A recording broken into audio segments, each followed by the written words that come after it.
District Keamari police in action. पुराना गोलीमार पाक colony में पुलिस कांस्टेबल आदिल को शहीद करने वाला मुलजिम पुलिस मुकाबले में हलाक। पुराना गोलीमार पाक कॉलोनी में पुलिस कांस्टेबल आदिल की शहादत पर फौरी रद्द अमल के नतीजे में डिस्ट्रिक्ट किमाड़ी पुलिस ने फैसला कुन कार्रवाई की।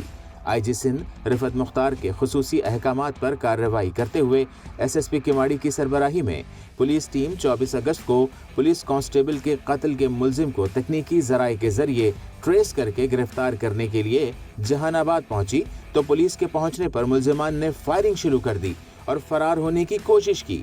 मुलजिमान और पुलिस टीम के माबैन शदीद फायरिंग का तबादला हुआ, जिसके नतीजे में मुलजिम इमरान उर्फ टिड्डा मारा गया।